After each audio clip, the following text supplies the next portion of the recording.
You would cry too if it happened to you. I know I did. Moving forward with the Decker team. Moving forward together with the Decker team.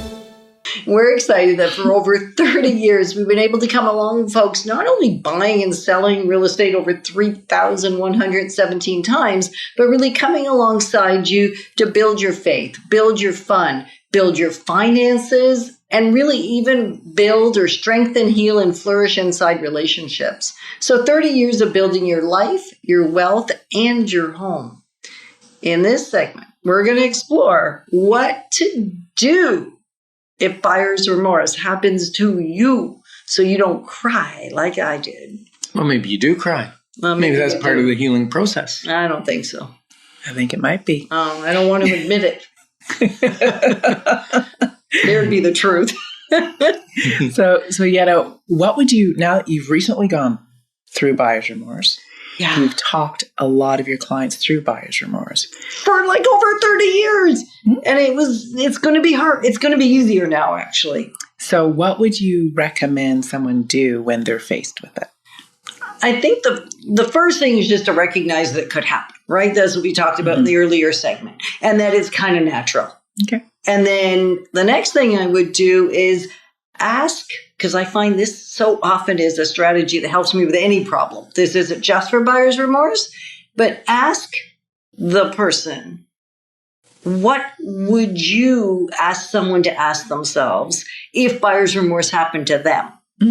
And that is actually... Say that again. So when we were That was away... confusing. Was it? But it really makes a lot of sense. Yeah, say it again. So it's basically turn the question on yourself. Yeah, so say it again. Okay. So one of the girls said to me, so Yetta, she actually did it with me, and that's why I know it's so powerful.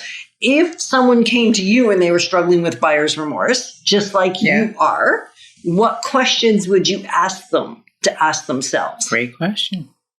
Right. And as soon as she said that, it was like, you're using my stuff on me. Like I recognized it right away. Right? Sometimes we have to remind you who you are. I know.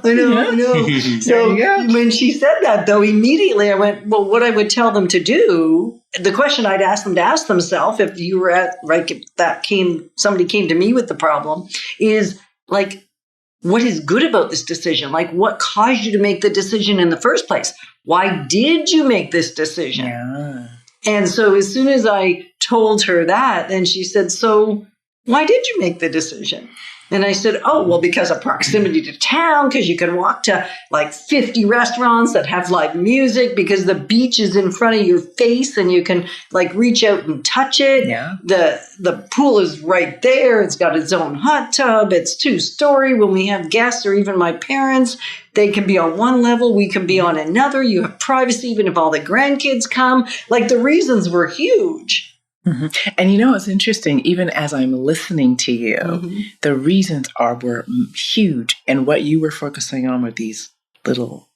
Well, a lot of deferred maintenance, 13 years worth. But it was in perspective. Yeah. It was small. And I think sometimes we have to remind ourselves of that. Absolutely. And it almost sounded like a gratitude exercise. when you start focusing on the gratitude or on the great things, the other things diminish. And what I thought you were going to go, and I would go there, is not only about the property and what's good about it, but what was your reasoning in the first place? What was your motivation? And does the property still meet that motivation? Yes, there might be some extra elbow grease and sweat labor, or money's got to be invested to bring it up back to your expectation level. But does the original motivation reason does it still fit that? And it does for us, like as far as it's an investment, it's making money. It gives us a place to go in the wintertime for a few weeks here and there to break up the winter. Right. And we used to do the timeshare thing or the resort thing, which is beautiful. But the last time we went, it was horrific because the noise didn't stop till 3 a.m. And we couldn't sleep and we weren't rested. And so that was part of the impetus going, if we own the place. Well, and we were there to write. Yeah. Like we were there to relax and write our next book, Life X. which is that's a whole nother topic. Oh, I let it cat You out let of the it bag. out? Anyway, we won't talk about that right now. And yet, that kind of rhymes with yeta. And yet, that was one of the impetus for wanting to move to a condo where there's more owners, there's a little less nightlife, not the craziness, people yelling in the hallways at 3 a.m. So I have a question for you, Ken. Oh, yes. Okay. So you being the spouse that was excited, Yes. what would you say to someone who is dealing with they're excited, but their spouse is not? It's an ugly situation. Given that it's ugly, what would you recommend? Well, the problem is there's such tension between that. Like, we're at two different emotional states. Now, in this particular case, I haven't seen it yet. I still haven't seen it. So I still have my own built-in, made-up expectation and story of what it's going to be like. Yetta's seen it and went through the remorse. At that particular moment, like, she's come around a lot, but at that particular moment, we were on two sides of the coin, two Polar opposites, yeah. Right? And so there's a tension there. And probably that's why I went into problem solving mode. Was I wanted to bring her over to my side. I didn't like touching, and we've talked about this before, I didn't like touching her emotion. I didn't want her to drag me there because I'm in bliss. I don't want to go to where she is to understand her feelings and touch the fire, so to speak. I want to stay over here in safety in my basking in and that can be so challenging because our tendency is want to pull the other person in our direction. I wanted to save her. I wanted to drag her out of the fire. So what would you tell somebody that finds himself in that scenario? Because you're avoiding the question. Shut up and listen. That's what I'm going to say. I think just not here. Oh, that must be hard. That would be not condescending like I just said it, but just I still feel a bit of your emotion there, Ken. It's still there. She burst my bubble. Yeah. No, she didn't. I was still in my bubble. Trust me. You're not going to burst it. No, it takes a heck of a lot to drag me out of a bubble.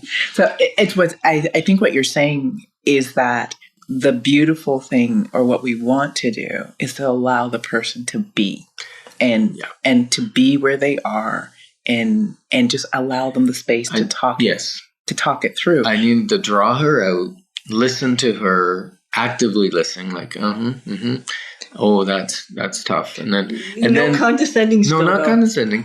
But just I needed to listen and then kind of move into what's the word? I don't want to problem solve yet, but listen and ask questions and maybe even lead the witness a little bit in my questioning. I think what I'm hearing though is that it's almost like doing what you said is reminding her or reminding the person as to why you'd made the decision in the first place. Through questioning so that she can say it. Yeah. Because then her truth is better than the truth I'm trying to speak. And I think one of the things I believe you did was that you also said, we can deal. Don't worry. Like you reminded her that you guys had the ability to deal with whatever. We have the financial ability to handle the little problems that are there for sure. Yeah. So just remember that there's a process and the emotion will pass. And it does not mean that it's a mistake if you have emotion. Like the decision wasn't a mistake. Yeah, like I had emotion when I married you, but it didn't make it a mistake. We're honored to be your advocates in wealth, real estate, and life exponential. Moving forward with the Decker team. Moving forward together with the Decker team.